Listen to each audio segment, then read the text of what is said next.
Sir कशासाठीचं आंदोलन आहे आणि तुमची काय मागणी आहे? आंदोलन आहे की वसई-विरार शहर महानगरपालिकेमध्ये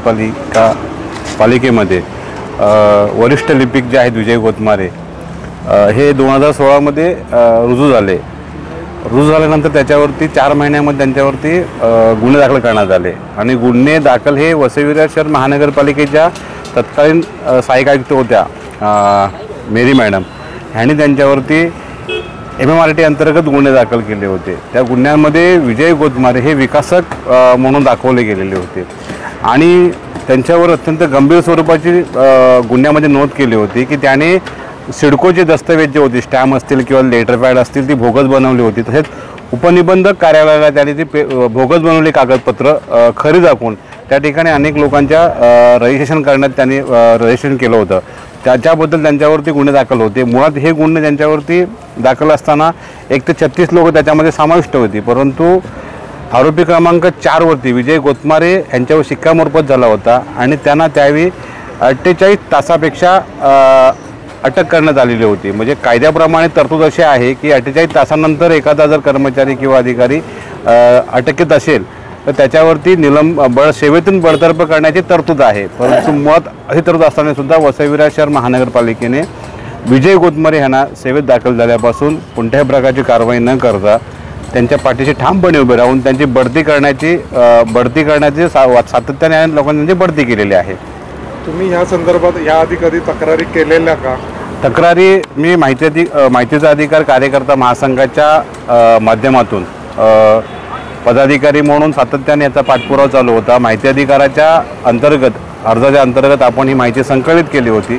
संकलित केलेली माहिती पूर्णपणे पुराव्यासकट आपण उपायुक्त सदानंद पुरव यांच्याकडे दाखल केली होती, परंतु त्यांनी त्याही भूमिका कारवाई करण्याची होती, परंतु त्या काळामध्ये त्यांची भूमिका थोडी बदललेली वाटली आणि त्याच्यामुळे मग शेवटी आम्हाला 1 दिवशी धरणे आंदोलन करण्याची वेळ आली। भूमिका बदलली म्हणजे नेमकं काय, त्यांनी काय उत्तर दिलं? कारवाई करण्याची जी काही पद्धती होती ती कारवाई करण्यासाठी ते म्हटले की हे बरोबर योग्यच आहे, आपण दिलेल्या अर्जाच्या अनुषंगाने हे योग्यच आहे, यांच्यावरती त्यावेळी बडतर्फ झालं पाहिजे होतं, परंतु त्यावेळी काय नाही केलं ही चौकशी करतो म्हणून त्यांनी सांगितलं।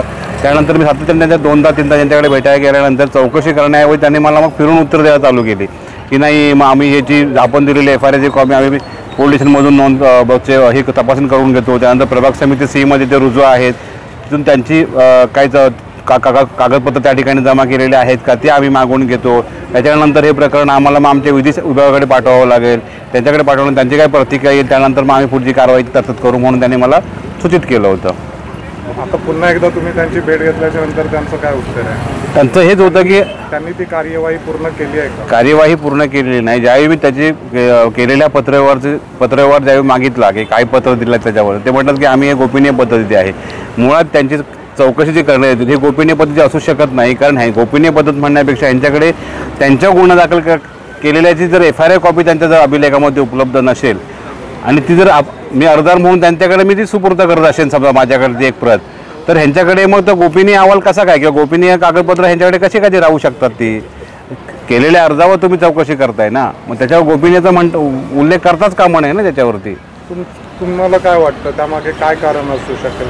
आता त्यामागे यांची एक तर ढसाळ कार्यकारी पद्धत जी आहे अत्यंत आपण नेहमीच पाहतो वसई-विरार शहर महानगरपालिकेची मग कुठल्याही प्रकारची कार्यपद्धती असतील ते अत्यंत ढसाळ आहे। ह्यामध्ये कुठल्याही प्रकारची सक्षमता जी पाहिजे कार्यपद्धतीमध्ये ते आपल्याला कुठेही दिसून येत नाही आणि मागील प्रशासकीय राजवटीमध्ये यांचा जो कारभार आयुक्तांचा झालेला आहे हा अत्यंत निंदनीय आहे आणि वसई-विरार शहर महानगरपालिकेचे किंवा शहराची प्रतिमा विलीन करण्याचं काम या लोकांनी केलेले असतात। आता या आंदोलनाच्या निमित्ताने तुम्ही त्यांची आता पूर्व भेट घेतलेली का?